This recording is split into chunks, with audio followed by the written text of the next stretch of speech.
Hello and welcome to my channel on human design. Today I want to answer a question from a viewer that asked me, can human design take us on the enlightenment path? Can you get enlightened through human design? Well, Ra said a number of things about enlightenment. He said it literally means to be full of light, but that doesn't mean that you're awake. It means that you're full of light. He claimed that human design could make one as awake as Buddha. Having said that, he didn't really regard Buddha in a good light. He felt that Buddha was very hard on women. He also said regarding enlightenment, stupid before enlightenment, stupid after enlightenment. Before enlightenment, chop wood and carry water. After enlightenment, chop wood and carry water. The old Zen proverb. So when you ask me, can human design get you enlightened if you follow your strategy and authority, I think we're talking about two different ways of looking at human evolution. Human design is there to help you make the correct decisions through strategy and authority. And in making the right decisions according to your nature, you experience life with a lot less resistance. You don't have all this internal worrying and anxiousness about this and that. You're not pulling against your own nature to get things done or to say things. If you're a generator, for example, you're waiting to respond. It all comes from response. The healing, the deconditioning all comes from being correct. Now, Ra didn't spend a lot of his life looking at deep spiritual experiences. He experimented with lots of different, all drugs known to man. He described himself as an experimenter. But by the time I met him, he wasn't interested in any of that. He was really focused on human design and getting the knowledge out. So my point is, he didn't have a lot of spiritual experiences, which this viewer was asking me about, or at least I believe she's asking me about it because of that. I take a different view, not on enlightenment, because in my early years, I spent a lot of time chasing enlightenment, through meditation practices and rising the Kundalini energy and going into different breath techniques and all kinds of Western and Eastern methods in order to come to this place where you can reach the goal. So let's just look at that. I mean, in my understanding, and you may well disagree, you may have other information, but I regard Satori experiences as these glimpses of an awareness that is beyond the norm, if I put it that way.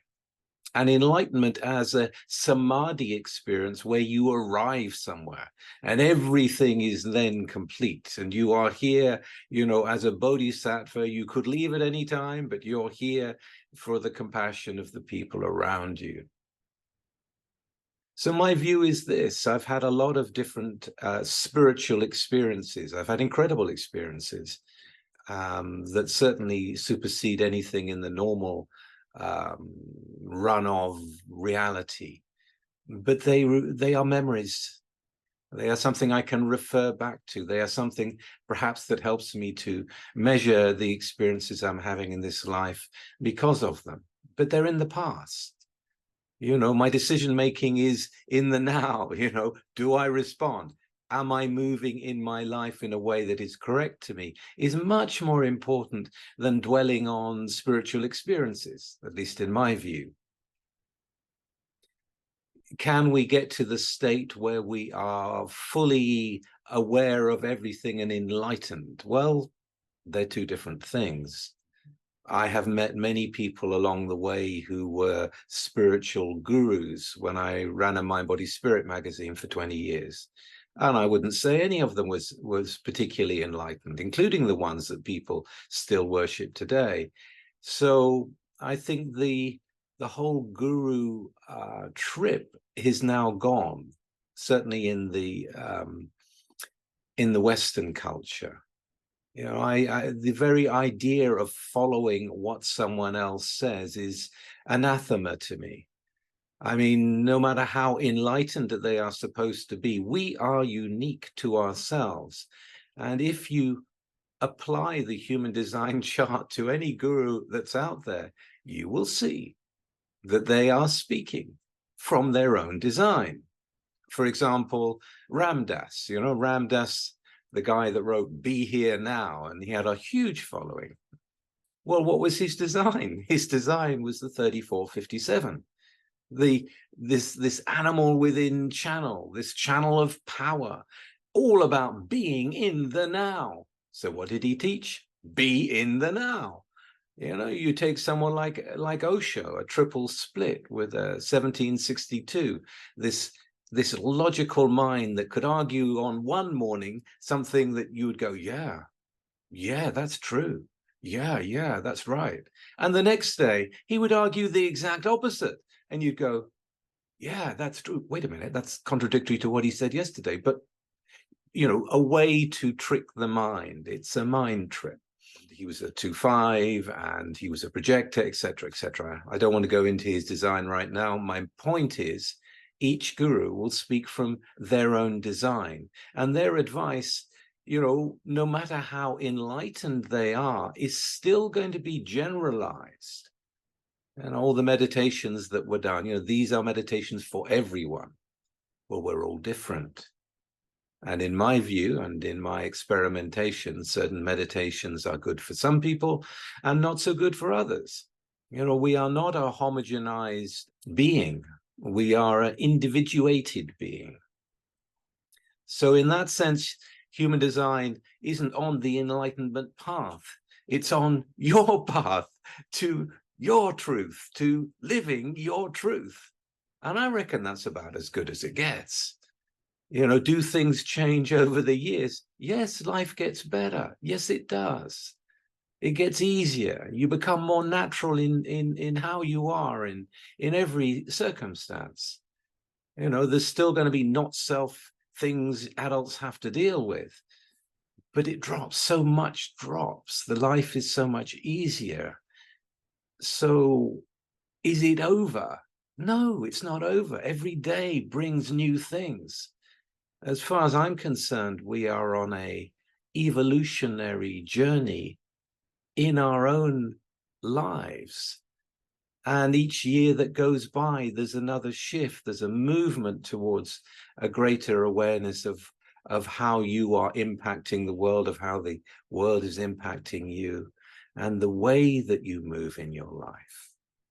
That to me is what it's about. I don't intend to stop experimenting or not be the 1-3 that I am. You know, I'm going to be trialing and erroring to the day I bloody die.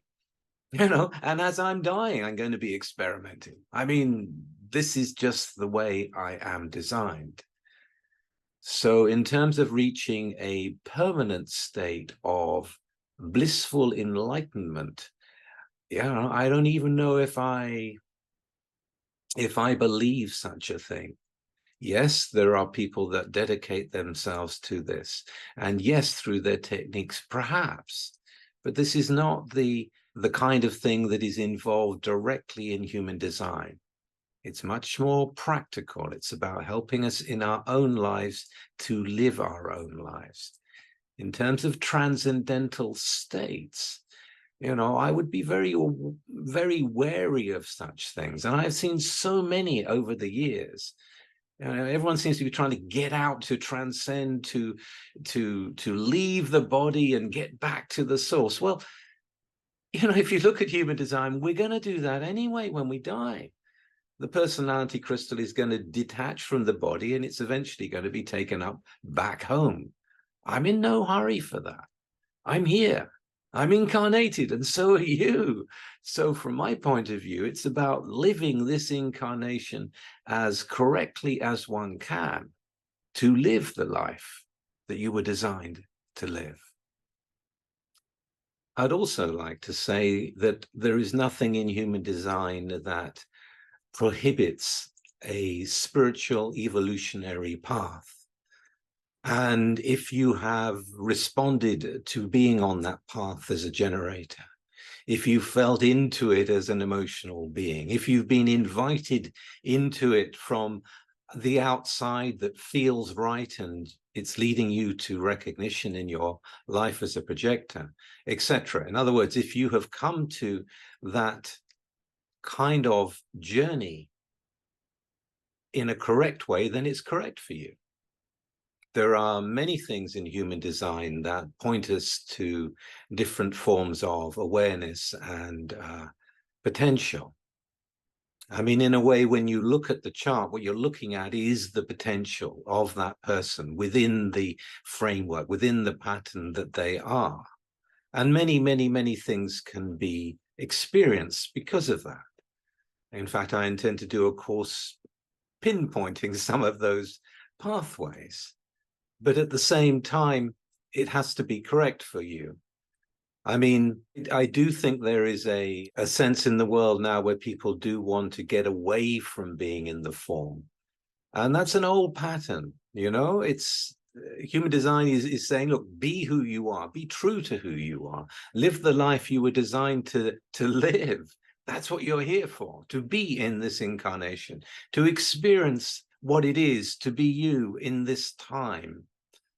But if you want to open up to other things, the human potential, in my personal view, has been severely crushed over the last few centuries.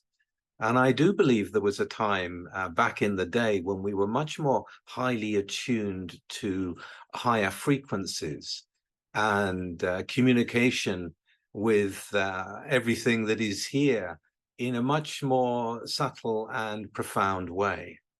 So I'm all for it. You know, if you're correctly going into that, then do so. I did so myself. I had experiences that I won't repeat here, but I'm grateful for them.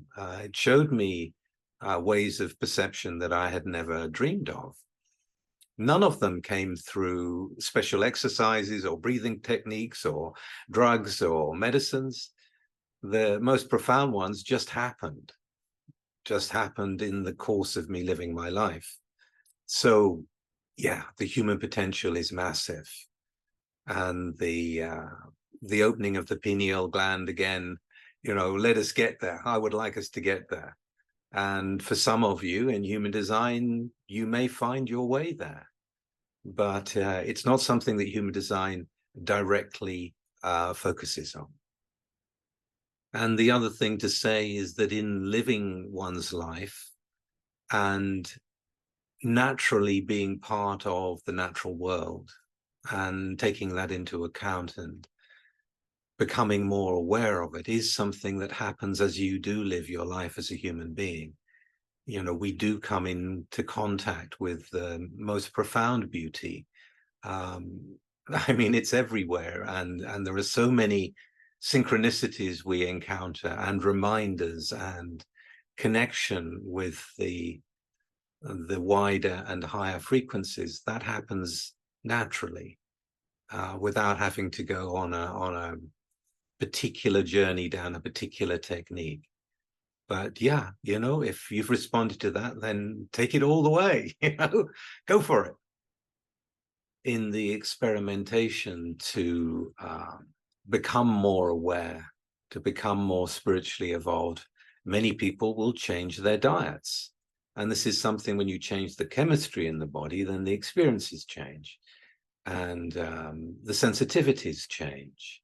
When you do a deep detox, this can also open up a greater spiritual awareness in our lives. It's all part of life. It's not excluded from human design. It's part of life. And each one of us is designed to find our own way that works for us. Then it's just a natural unfolding. Then it's a natural evolutionary process that you come to in your life. Okay, I hope you enjoyed my views on that. And if you did, please like and share and subscribe.